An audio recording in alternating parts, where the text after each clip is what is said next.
So since it's Valentine's Day, I had this great idea to do the love questionnaire. If you haven't heard of it, it's 36 questions to fall in love. It was created by some researchers who apparently it helps people connect in a deeper way.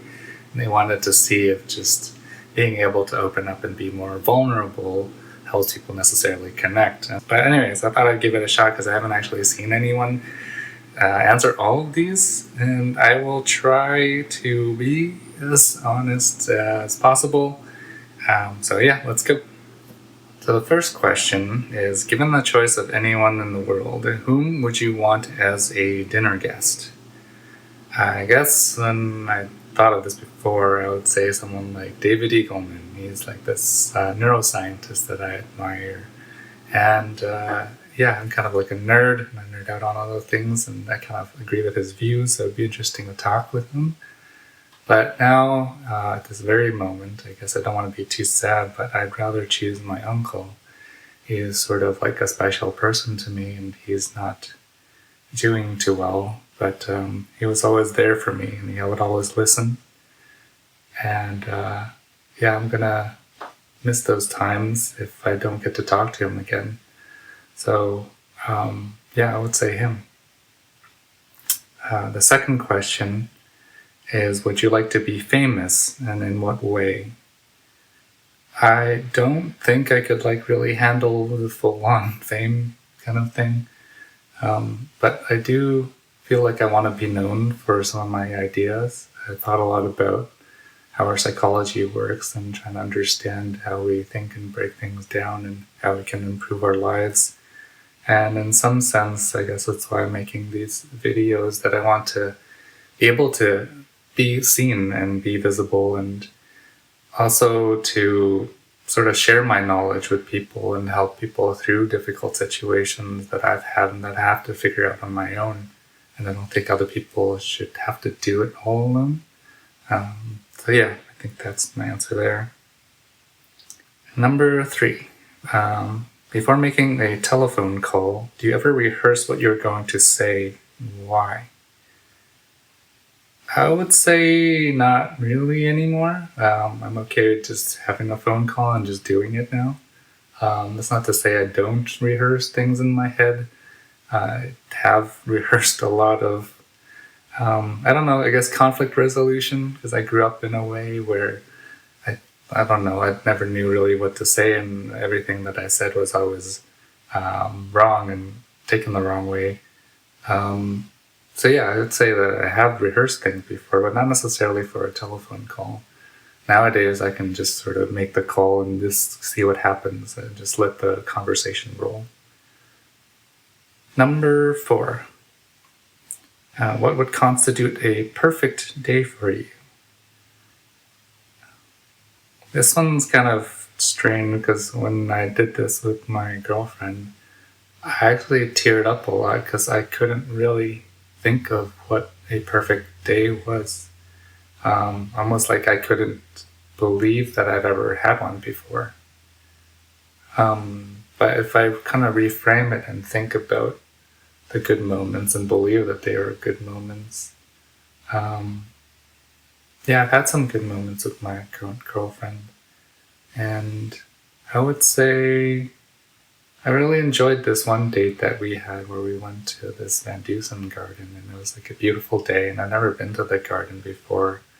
And she's cute, and we did like a little picnic, and I have this like little picture of her chewing a carrot. It's like my favorite picture.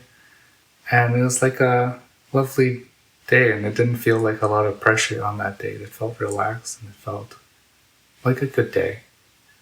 I'd also say I've had times where I spent moments with my uncle, and he would take me on these long drives out into the middle of nowhere sometimes, because he wanted to give me a space to talk about, whatever my personal problems were, which I have a lot of them.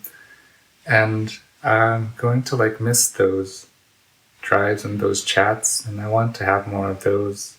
I don't know if I would say they were perfect, but those moments and those days feel special to me when we could just talk about my problems, and also like his politics and philosophy, and we just kind of exchange ideas, and I felt like a deep sense of connection. Number 5. When did you last sing to yourself, to someone else? It's weird because I actually used to perform at open mics and I used to sing a lot more. But recently I haven't really been playing music very much. But I guess in terms of my state of mind now, I have been trying to unleash my voice a little bit more in certain respects. Kind of wish I could just go and scream somewhere. So I have sort of just sang along with the radio or whatever was playing on my phone in my car. Just kind of like as loud as I could, just to sort of let it out. And I don't know how long ago the last one was, but probably within the last couple of weeks. Yeah, or I guess I sang a little bit when I was driving my girlfriend home, just sort of humming along to some of the song that was playing on my phone. And for number 6. If you were able to live at the age of 90 and retain either your mind or your body of a 30-year-old for the last 60 years of your life, which would you want? Okay, I guess what this means is like I'm old and then I can go back in time to being 30 and like keep either the mind. Wait, hold on. So I'm taking this as I am now old and I'm 90 years old and I could go back to being a 30-year-old and having the mind or the body of a 30-year-old and living until 90. Which one would I want? I think I would care more about the mind. I tend to be more mindful, I guess. And I guess I'm also like not that physical, so I didn't like use my 30-year-old body for too much. Although I could train either one, I guess.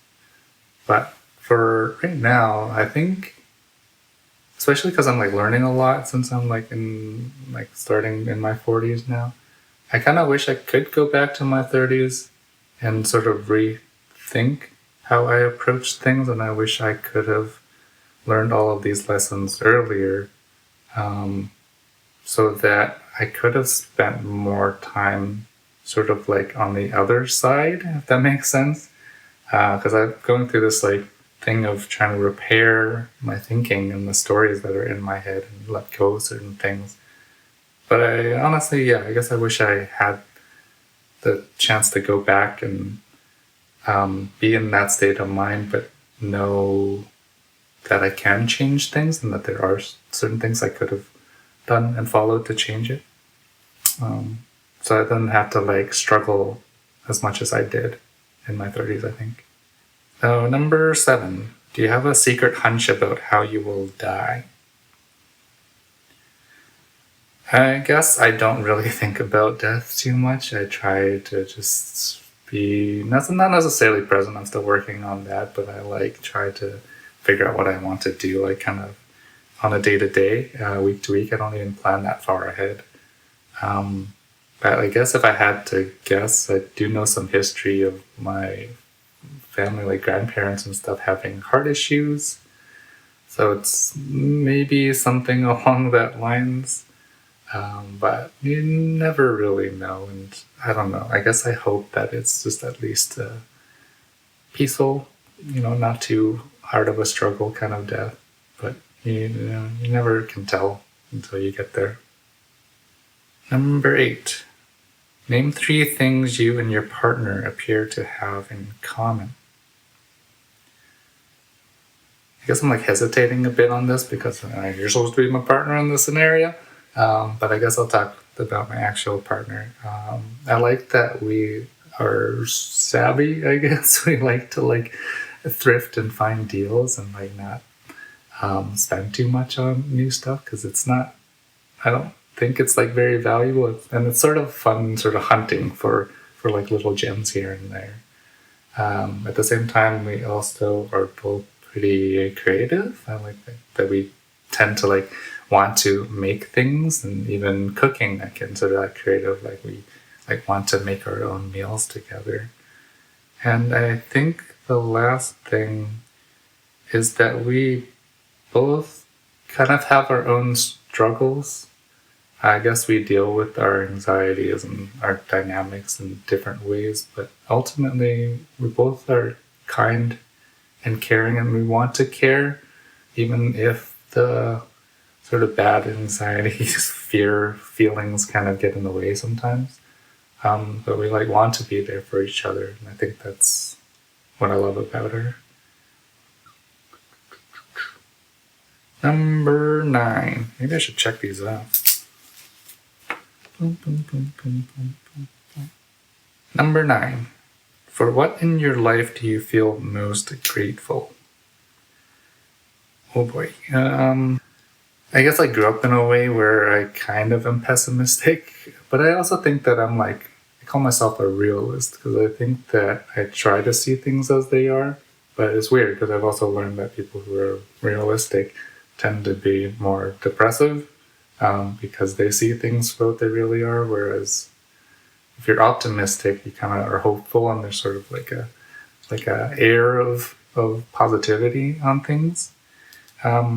So I guess what do I feel most grateful for is, I guess, like mostly being alive. I'm starting to like understand being more present, and I appreciate more just being able to be here and being able to do things and experience things. I know in our heads we tend to make like a big deal out of a lot of things, and like worry about what might come and what is and what isn't, and if you're good enough and all of that stuff. But I'm starting to realize that it's great just to like be here and be able to experience these things and to learn these lessons, even though it's not always great, and I had a hard time finding perfect days. And yeah, I am grateful that I am here and I can live and I can choose and I can write my own story and make choices, like really make choices, even if I sometimes feel like I can't. Number 10. You can change anything about the way you were raised, what it would be. Oh no, another big question. If I could change, oh boy. I guess I've been feeling a lot of sadness and pain lately because of my uncle and sort of like other struggles in my life, and I don't know how to like deal with it. So I do wish, I guess if I had a choice to change anything, is that I wish that I had a family and parents and siblings, I guess, that were more emotionally available, like that we actually had a connection and that we were able to like support and be there for one another. Not in that like providing resources kind of way, but like really being there for one another. Because I think I grew up in a way where I didn't have very much guidance in how I should live my life and how to deal with my feelings. And I think a lot of the bad feelings just kind of got absorbed and suppressed within me. So I think that I wish I had more of that connection, because I realize how important it is. Because it saves us from like a lot of the pain that we feel. We like kind of just keep mounting it and keep locking it away. It just gets bigger and bigger, and now I have to sort of dismantle it, and it feels a little bit overwhelming. Whereas if we were able to just talk through things and understand each other kind of on an ongoing basis, then you deal with the small pains, and like it doesn't get buried and tucked away and built up over time. So I think that's what I would want to change if I could change how I was raised.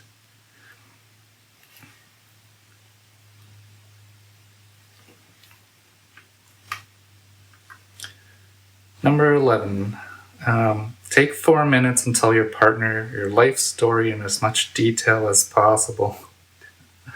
Okay, I might have to like pause the video for this one.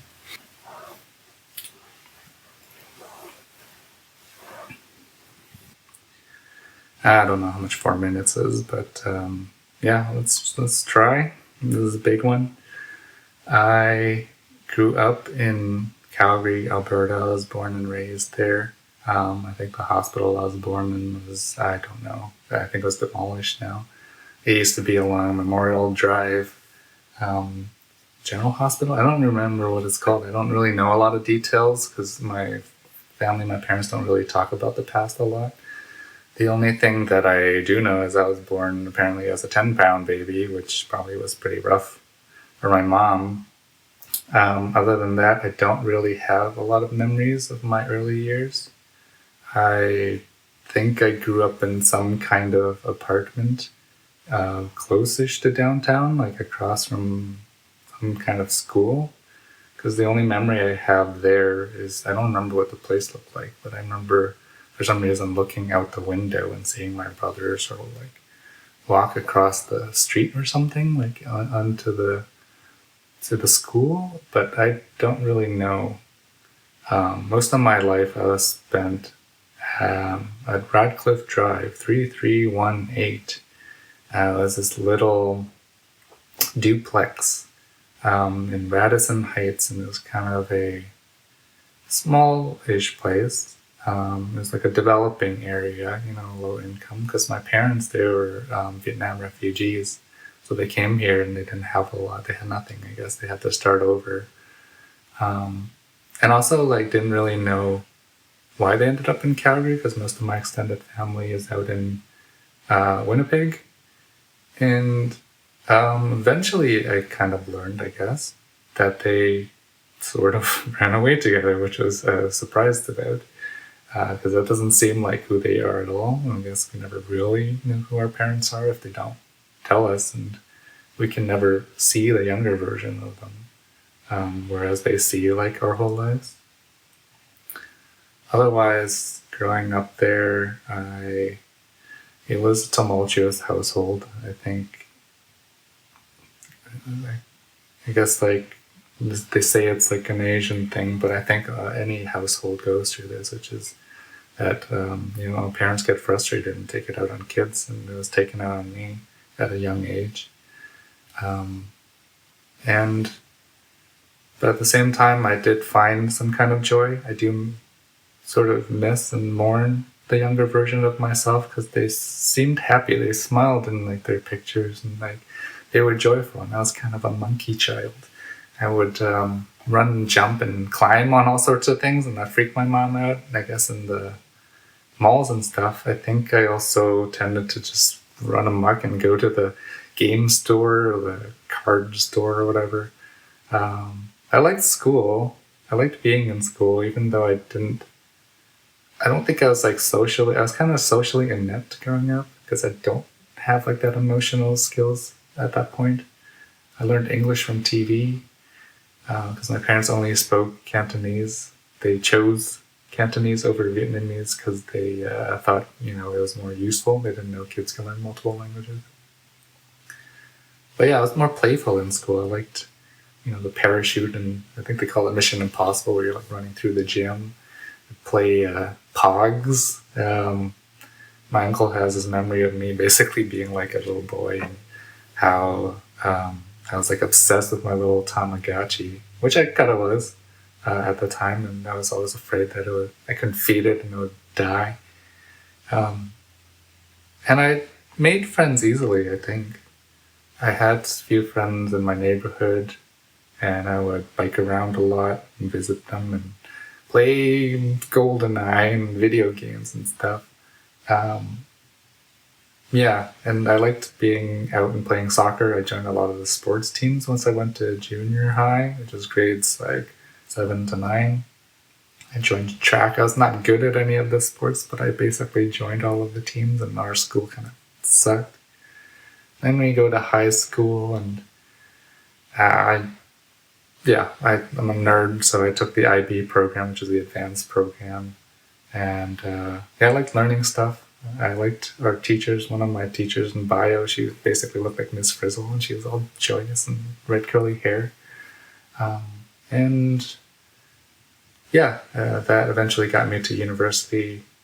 I had a lot of friends in high school, mostly Asian friends, because I guess it sort of niches happen at that point. I also had crushes, which I did nothing about because I didn't have any confidence, even though I liked hanging out with them and being around them. I just always looked from afar, didn't think I was allowed or I was liked enough. But yeah, I think I got kind of angsty as a teenager. I started to fight back at home as well. So I enjoyed being out in a way and from the world. University was sort of an extension of that because I could just kind of go out whenever I wanted. And yeah, I liked studying. I ended up being in psychology, even though originally I was accepted into engineering. Because I just kind of felt like it. I had this conversation with a friend, and I was like, I wanted to study people. She was like, why don't you switch to psychology? So I did. I didn't really do anything with it, but I still love it, and I still want to do something related to psychology. I kind of want to come back to that, actually. And yeah, I started playing guitar in university. My friends got guitars with me, but I kept playing and writing songs, but they quit pretty fast, which is pretty typical, I guess. But yeah, I had a lot of fun with my university friends. It kind of became like our own little family. I also had a few friends that were like in the neighborhood that I got pretty close to. And yeah, I also met my first love, my kind of like first relationship really at the end of university. It was this whole like serendipitous kind of thing that we used to tell. The stories get long after living 40 years. So in my 20s, I kind of just supported my ex. And while she went through med school, and there were like ups and downs, but I kind of generally enjoyed having our own place and having our own relationship. And things didn't turn out as planned, I guess. I think life sort of throws these wrenches at you. And that's when I like kind of got hit with my first reality check. And we had to sort of adapt and adjust, and I was still trying to be optimistic and be like, okay, we can always figure it out. We can always figure it out. But then eventually, once we hit the 30s and things still weren't kind of going according to plan, I think I was getting more and more upset and more angry, and I didn't really know how to deal with it. And I feel bad, but I did take it out in some way on my ex. And eventually our dynamics like didn't click anymore, so I had to, I guess I suggested that we break up, and that was the whole thing. At the same time, I was like starting a new career in computer science and coding because I hadn't really gone anywhere in my 20s. I made a lot of stuff. I was creative. I made music. I wrote and things like that, and I learned a lot. But I guess I needed to progress otherwise, financially, so I went into computer science because I liked tech and I liked coding. And now, fast forward, blah, blah, blah, I was on my own. I tried dating. It's not very good in Calgary. And yeah, I graduated and I started getting coding jobs, but I kind of liked it and I kind of wanted something a little different. So, but eventually things fell apart, and then I was like, okay, well, if everything's going to fall apart anyways, I might as well move. Because I've always wanted to move to Vancouver, and here I am. Here I am. And even coming here, it's been like a struggle. Ever since starting here, like I think of like a new phase of my life, but yeah, mostly I was just running away from home and I stopped talking to my family. And I do like a lot of things here. I've learned to like a lot of things here, and I met my new girlfriend here, which is amazing. Yeah, dating was definitely different here in Vancouver. I had a lot more interest all of a sudden. But yeah, it was kind of a struggle, and I'm still adapting to figure out how I fit in here. I do like a lot of the nature, and I've explored a lot with my new girlfriend here. And it's kind of been bittersweet. Now I'm in this like journey of detangling my own anxieties and trauma and coming back to figuring out if I want to keep coding and I guess want to continue with something in psychology and thinking more about how maybe I can use the skills that I learned in coding and thinking about information and stuff to help other people. Anyways, that was probably more than 4 minutes, so I don't know why I'm trying to shove that down. Okay, number 12. If you could wake up tomorrow and having gained any one quality or ability, what would it be? I think given my current state of mind, I would want clarity, I guess presence. I think I've been sort of pulled along by my past a lot and running away from painful things. And I guess I was trying to move towards something and find something where I felt like I fit in because I never felt that way before. But I realized that I don't feel like I fit in because of that burden that I've been carrying around. It just constantly tells me that nothing's right and nothing's good enough.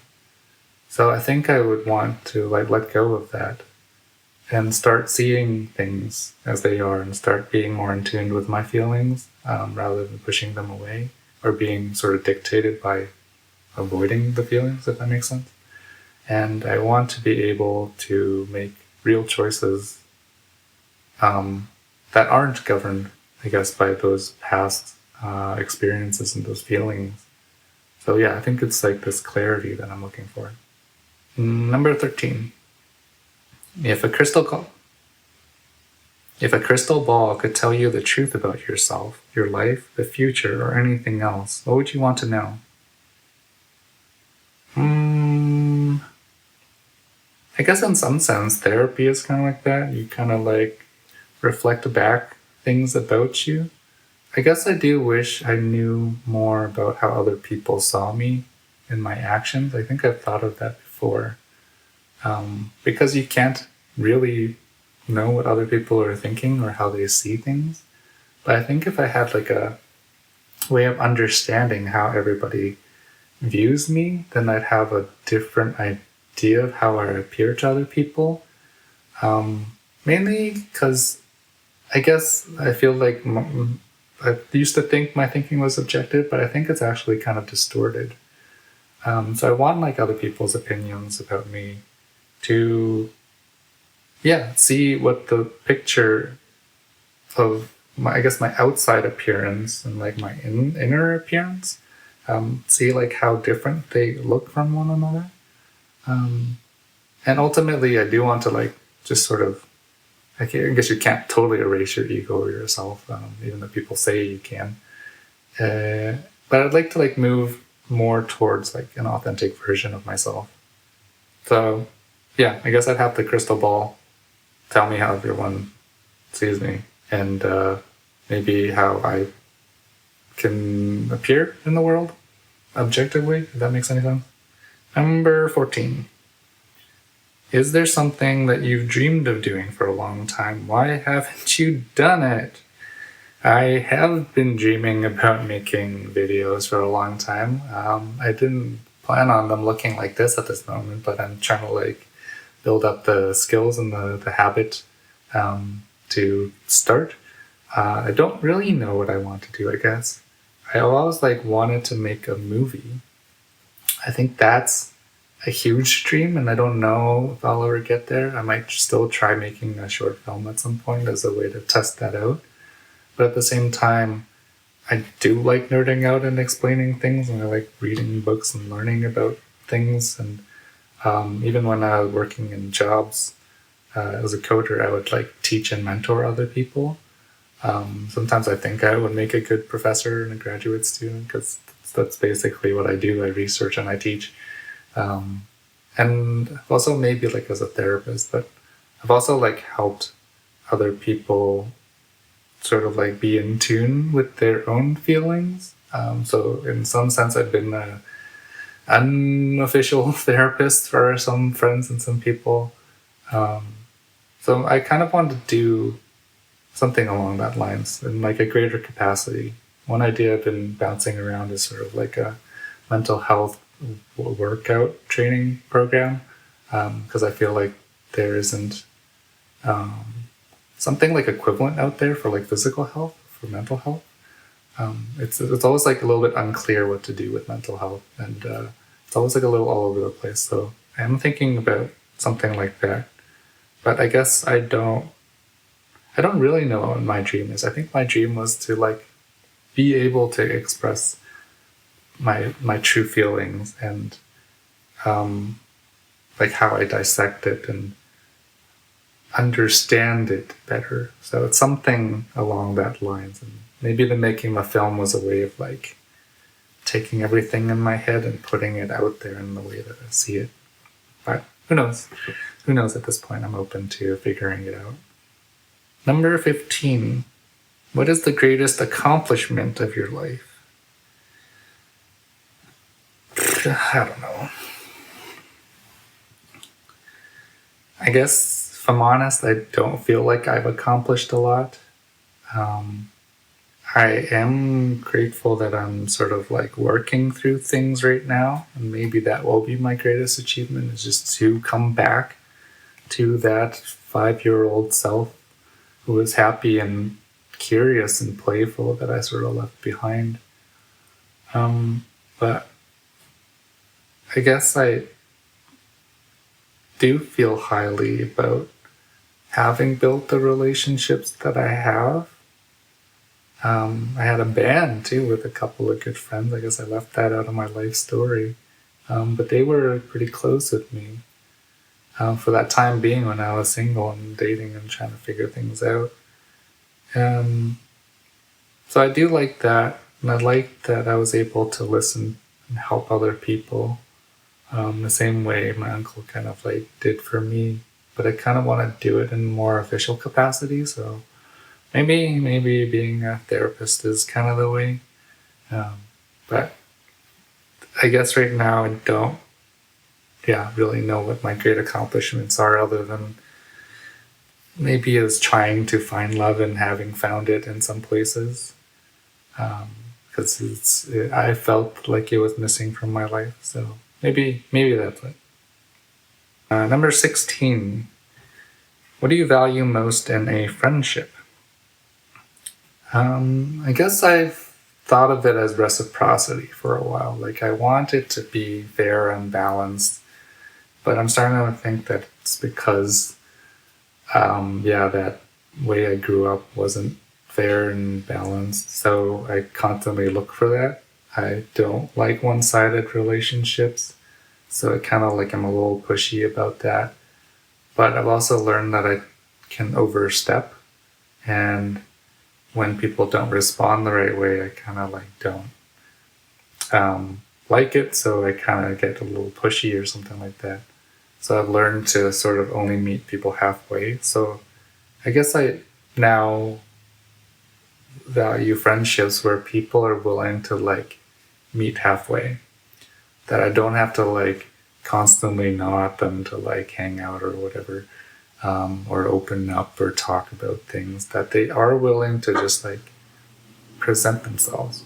I think that's in general like a theme that I've encountered. I want to be open like this and vulnerable and show you who I really am, or at least parts of it.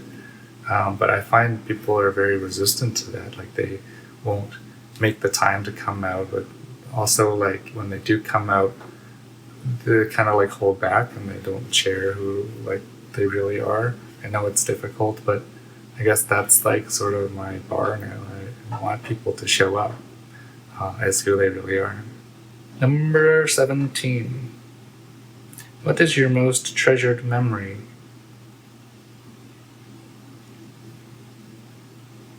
I guess this fits with the whole perfect day thing, but I have to like try really hard when it comes to like looking for these positive memories, it seems like. But like I said, with my uncle, I really valued all those times we hung out and just talked about random stuff, and just sitting in his living room while everyone sort of went to bed, talking about kind of whatever, like how psychology works or Buddhism, and being enlightened and just hearing about his ideas and stories about how he did things in Vietnam and helped political situations. I don't know, there's something that I really cherish about those memories. And I am starting to feel really sad that they're starting to be limited now. But I'll hold on to those. Like other positive memories I had were, meeting my first love, now having like those kind of amazing dates with my now second love. I think, I had to like remember to like hold on to those things. Even if it didn't work out or it's painful in certain ways. But I had to like hold on to that light, I guess, that glow. Number 18. What is your most terrible memory? I don't really want to talk about this. I don't know if I should even, because I fear what it would mean. But I guess when I was 5 years old, I felt like a part of myself was lost because I was beaten pretty badly. And it's not like I blame. I kind of understand in some sense that it wasn't my fault. But it definitely still in some sense feels like it's my fault, that I was like a bad person, that I did something bad because something bad happened. And somehow that, maybe I have to let go of that, but that's defined a lot of my life. And I'm still trying to figure out how to really overcome it. So I don't want to go into all the gory details, but that's kind of it.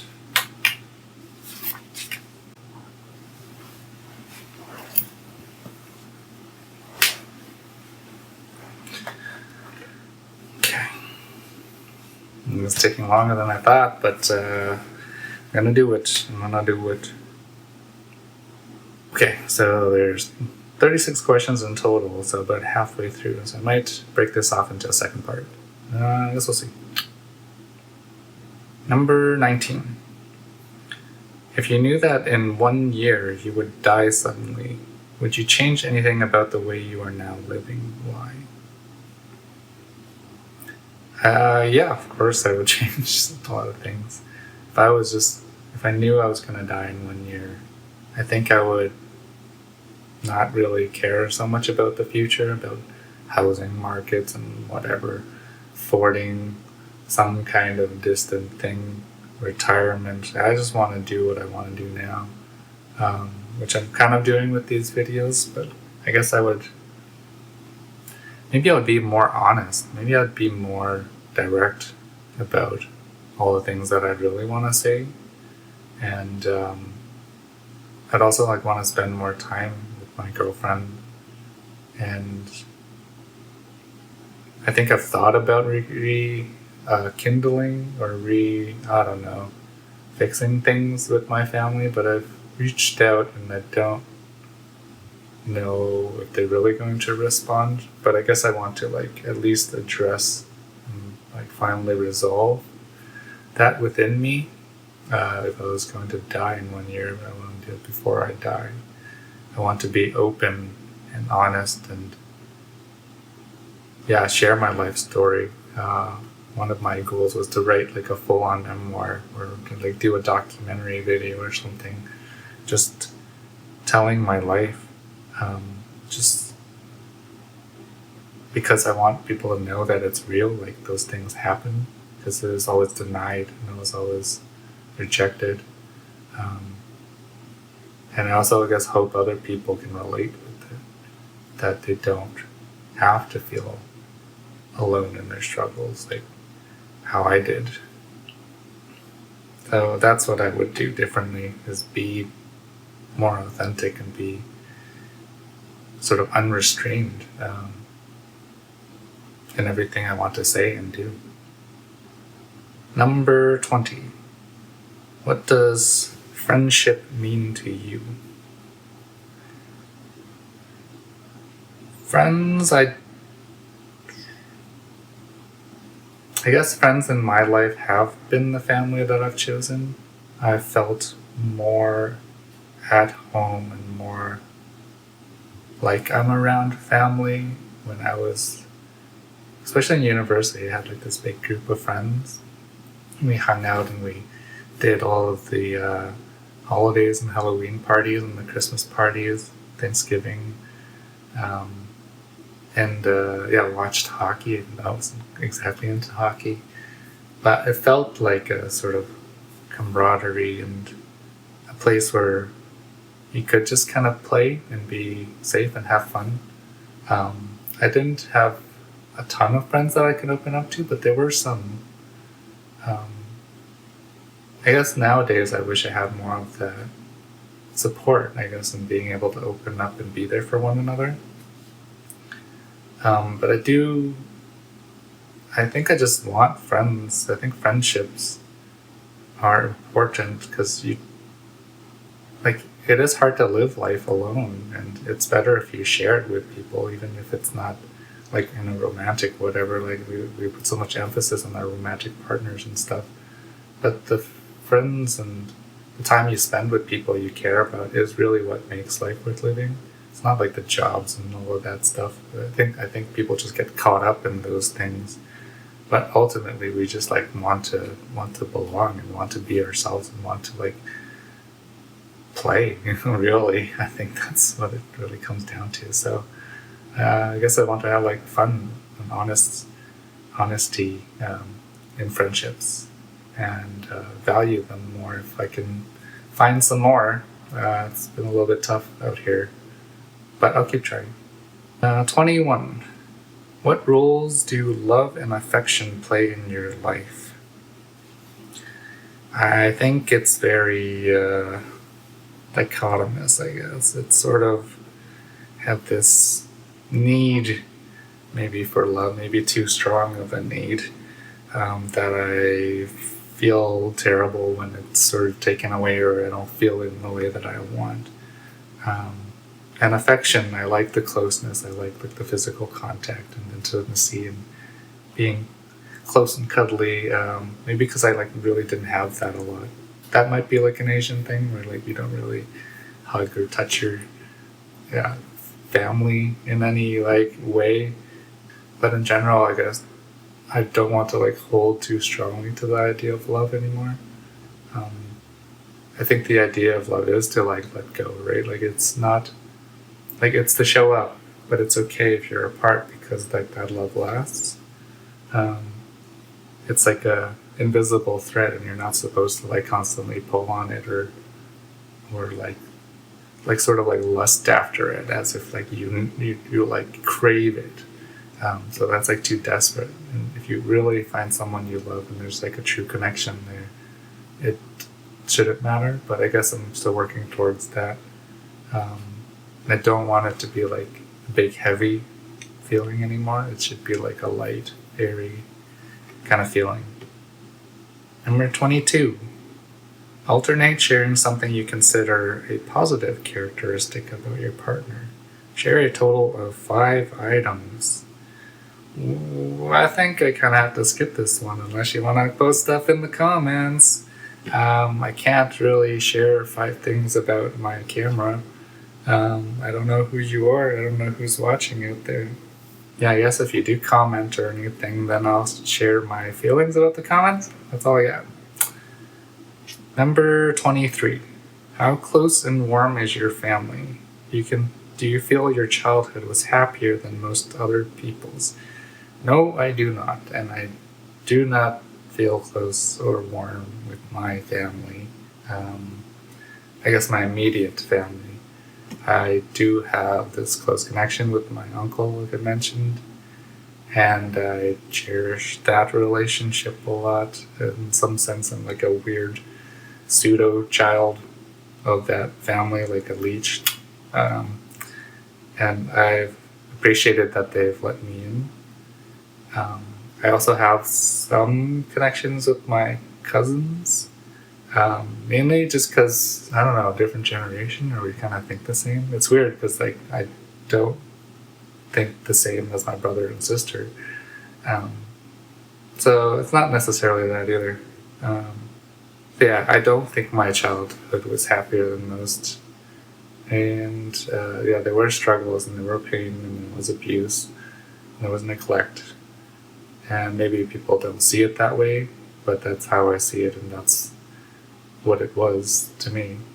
I don't know if we can really debate that. And I also, at the same time, I see other people being anxious about their histories and their upbringing, their like family relationships, and it makes me wonder like if anyone really had that perfect, loving, warm family or not, or there's just obviously like there's different degrees of it. So I don't really know if it's like better or worse than most, because like maybe that's something you can comment on too, because I don't really know how people feel about their families. It's sort of like an unspoken thing.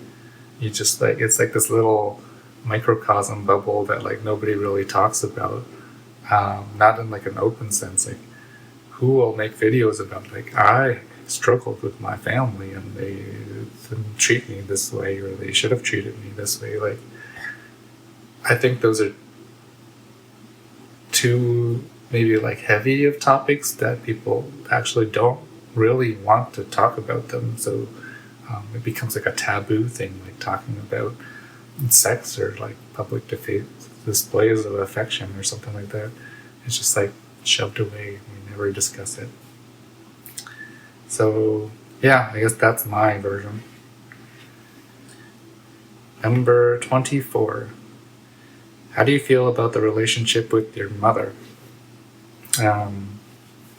Kind of angry and complicated, because I do know she tried.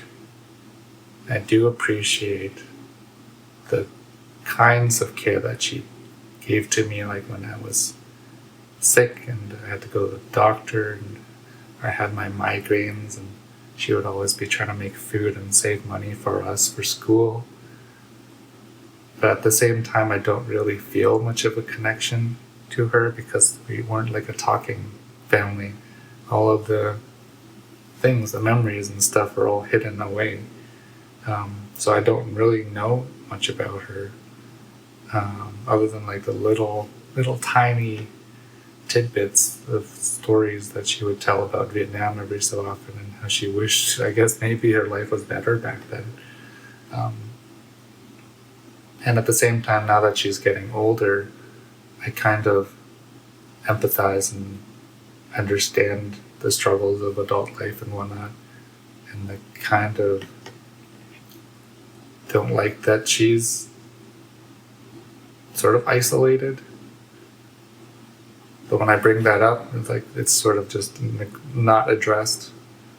I would have hoped that she'd like be in a more social situation, but so there's that. But then there's also like, yeah, the pain that I feel and the anger I feel towards all of the like bad treatment that I've received, because that pain, it sticks. So yeah, that's I don't know. It's kind of what it is right now. I'm just learning to, again, like just sort of meet halfway, but I'm not going to go any further than that. I guess that's how I sum up my relationship with my mother.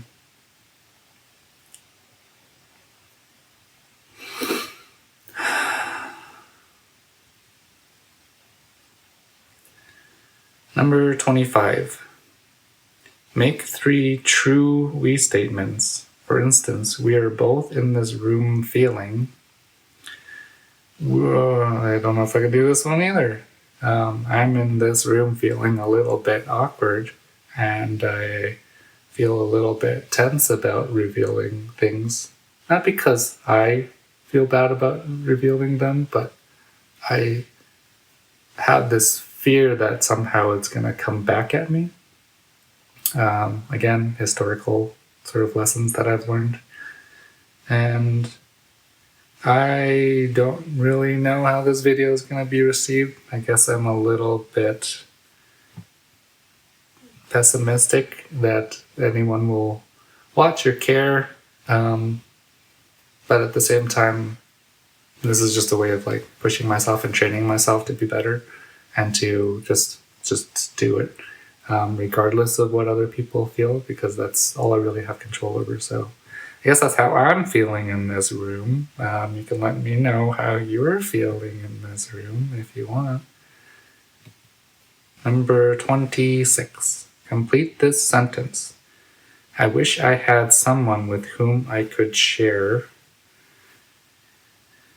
everything. Sort of like talking about that love thing again. I hold on to this thing where I wish someone could just be everything, but that's too big.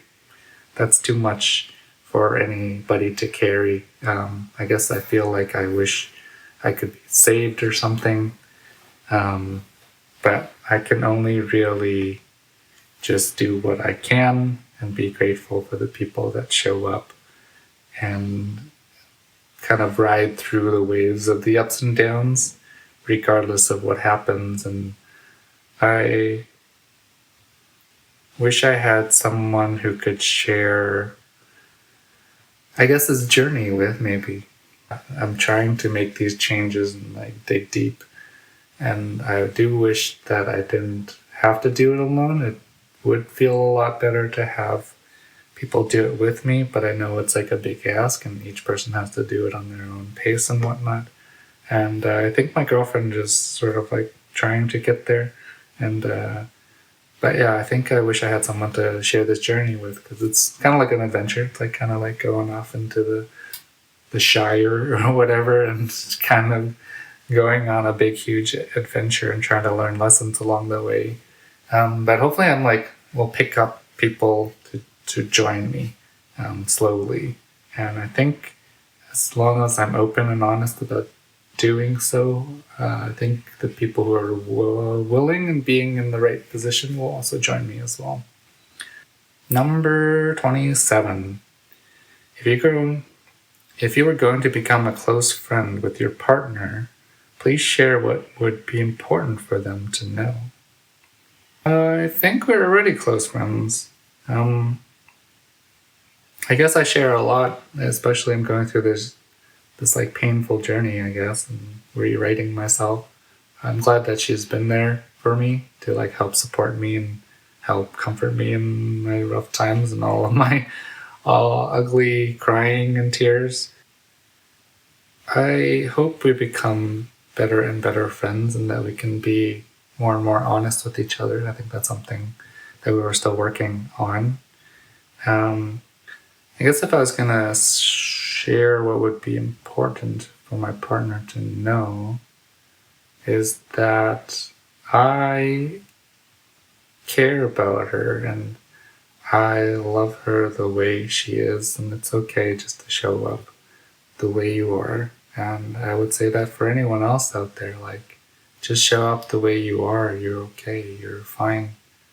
You don't need to pretend and posture and hide and all of that stuff.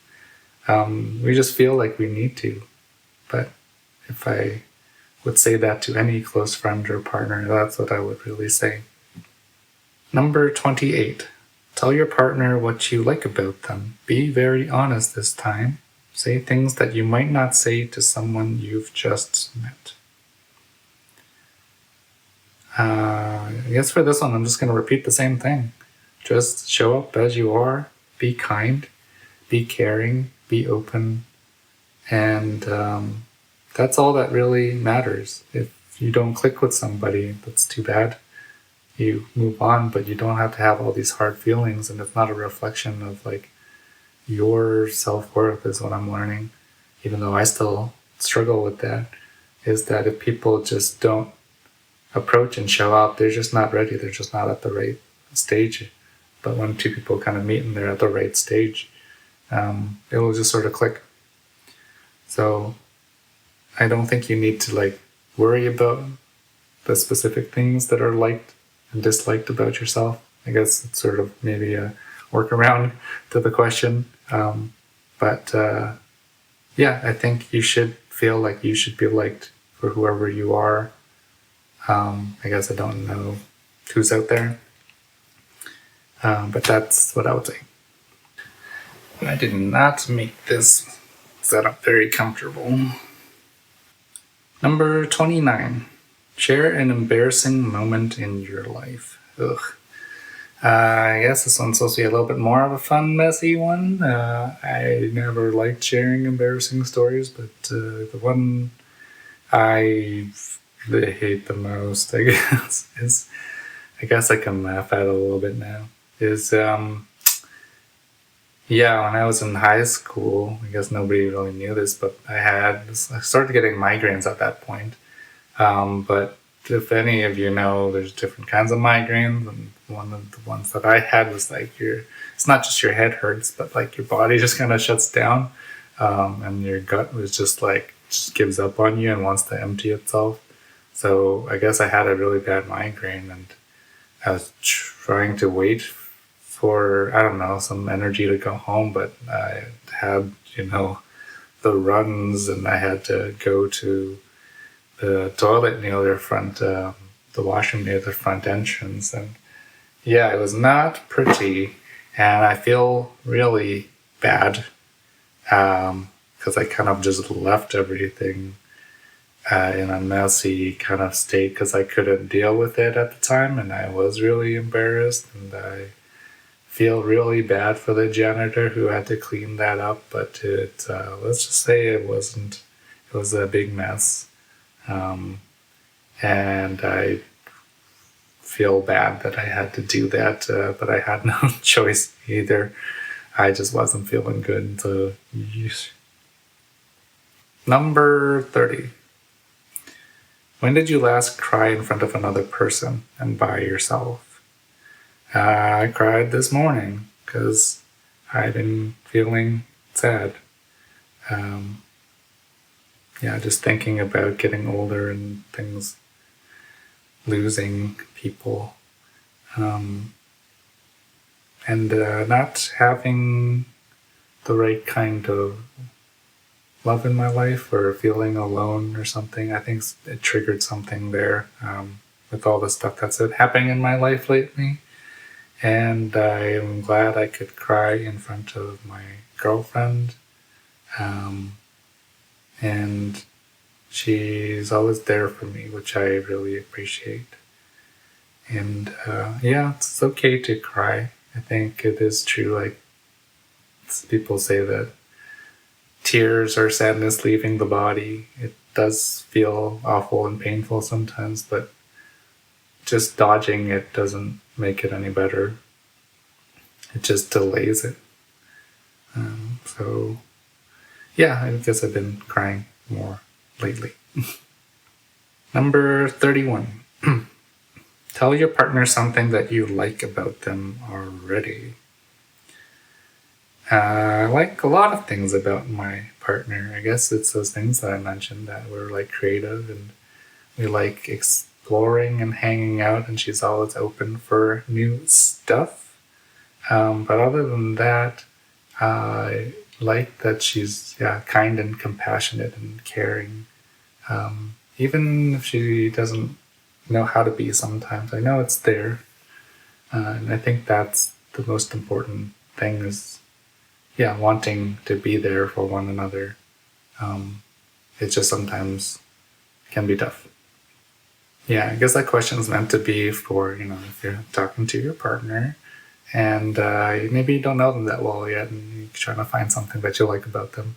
Or if they were just in the study the strangers just met, and so they need to see if they can say something nice that they like about them, even just answering questions for like 30 minutes. Number 32. What, if anything, is too serious to be joked about? I kind of have like a strange relationship with jokes. I didn't grow up with families. I think a lot of like more Western Caucasian, like white families will joke around a lot more and tell stories and stuff, but I didn't grow up that way.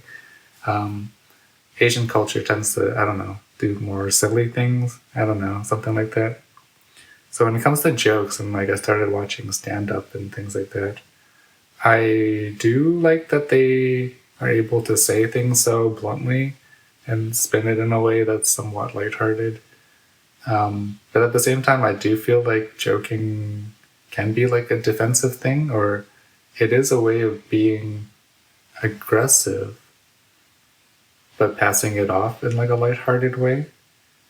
But at the same time, I think you have to like make light of certain situations, but in this sort of not necessarily like an attacking way, which I think stand up can have. I guess it's people even like attack themselves with self depreciating humor.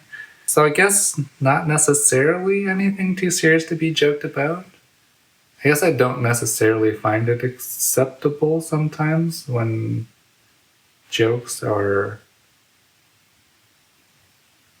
offensive. I think the things about jokes and pranks is that sometimes it's like meant to be offensive and malicious. And that I don't really like. I don't think people should be attacked. You can talk about things in like sort of a joking way. But if your intention is to like hurt somebody, I guess that's what sort of, even roasting, you can do it in like a sort of lighthearted way, or they like know that they're being poked at. But if like your true intent is like to harm somebody, that I can't agree with.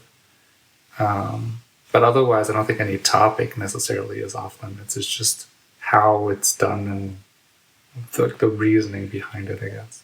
Number 33. If you were to die this evening with no opportunity to communicate with anyone, what would you most regret not having told someone? And why haven't you told them yet? I guess a lot of the things I've been saying is that I have told my girlfriend that I love her and my uncle, even though we don't say it a lot. I guess we're saying it more often now. I guess I do wish I could apologize to my ex because I sort of dumped my feelings and didn't treat her the right way. And I definitely, even though I believed I was doing the right thing, I definitely acted a lot of the wrong ways and made the relationship worse. I guess in the same sense with my family, I wish I could have like a more open conversation with them. I sent them a letter outlining my thoughts, but I guess I would want that loop closed, but not necessarily like having to pull it out of them. Like they have to approach it themselves.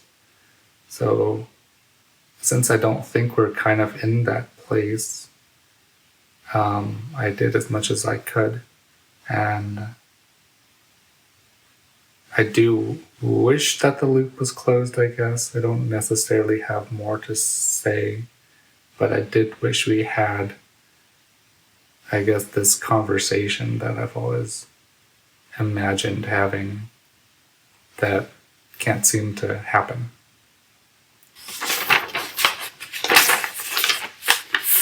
Number 34. Your house containing everything you own catches fire.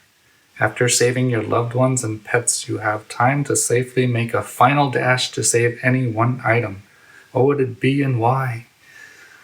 I don't really know. I don't have anything that I find particularly precious. I do have like this little box of things when I moved of kind of like old photos in my photo albums and stuff.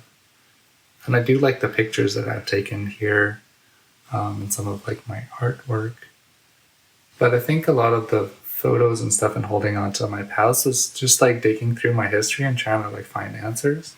So I'm at this point where I don't know if I really hold on to anything so much Like, if everything was just sort of deleted and erased and burnt down, I think I'd be okay. It's mostly like the people and the relationships, like the intangible things that matter a lot more to me now. So if I had to think of one thing, yeah, I don't think there is anything. I'm gonna say nothing. Let it burn. Number 35.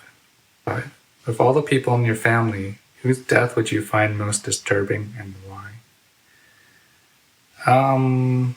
Yeah, I guess the whole theme of why I'm talking about stuff today is because of my uncle, and he's unwell. So I think that one is going to hit me the hardest, if I'm honest. I actually don't really know how I would feel if people in my immediate family were to die. I'm sure I would feel sad in some sense, because there's a history there, but at the same time, I think when I think of disturbing, I think what would disturb me the most, or it would disturb my emotions, I guess. It would be the people who I have the strongest connections with. And that would be, yeah, my uncle, and I guess it used to be my ex, and now I'm hoping it's sort of like my current girlfriend. Because those love and the sort of like lasting connections, like those true connections, I think those are the hardest ones to lose, because they're like, they become part of you. And for sure those people are a part of me. And I think that's what I would go with, I guess. Why do they keep asking about death, man? Ugh. Alright, so in the last one, number 36. Share a personal problem and ask your partner's advice on how they might handle it. Then ask your partner to reflect on how you seem to be feeling about the problem you have chosen. I guess this goes back to my crystal ball thing. It's like, I want you to tell me how I seem to you. So if you're still here at the end of the video, I would love it if you would tell me how I would share or resolve or this problem, I guess, or how I'm feeling about the problem I've chosen.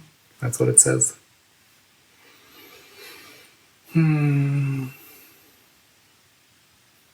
So I guess the latest problem that I've been sort of facing is this nature of relationships and not like overstepping my bounds. I guess I have a bad habit of when people pull away or they don't put enough effort in, I feel like they don't really care and they're not trying. But that's me like putting the blame and the burden onto them, when it's really just that I don't feel adequate, I guess. I don't feel like I'm worth putting in the effort. So I do that, but I also tend to put in extra effort. My therapist told me this is a form of self-abandonment, which I didn't realize, is that I put in extra effort to fill in those gaps that people aren't putting in kind of a hopes of maintaining or building the relationship by force. In a sense, it's like that. But it's also, yeah, my therapist mentioned it's also this way of hoping that the effort will be appreciated and reciprocated, or sort of acknowledged, and I can like earn my love and affection through effort or something like that. So I've been working on trying to, like I said, meet halfway at most, and not necessarily like hang on to the relationship or feel bad about it if it falls through. That if people show up, they show up, and if they don't, they don't. I guess the problem is I don't really know how to do that all the time. I still feel like I want to put in the effort, or I still feel like I'm reaching out a lot, and I don't feel like people reach out to me, and I still interpret that as reflecting something about me. And I guess I want to know what's like an easier or simpler way to approach forming, building, and maintaining relationships with people that doesn't feel like it's based on this sort of like transaction of effort. Yeah, I think that's what I would want help with. So if you got any ideas. All right, so that's all of the questions. I know that's a long video and a lot of questions, but I'm glad I did them. It feels different doing it by myself than when I did it with my partner.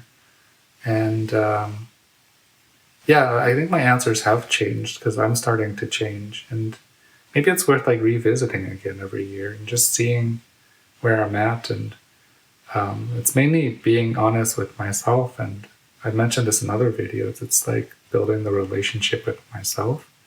So I wonder if this will help me fall in love more with myself and understand myself better. Maybe, but I guess it's supposed to help me other people fall in love with me. So if you have your own answers or anything like that, or feelings and thoughts, yeah, go for it. I think it's worth doing these questions just to like explore yourself. It is an interesting exercise. And for everyone out there who's like looking for love, good luck and try your best. And don't feel too bad about it and don't hang on too hard and show up as yourself. Try your best to let your guard down because that's really the key. That's really the key, is to like truly connect, not kind of like pretend to connect, if that makes any sense. Anyways, that's it for me. So thanks.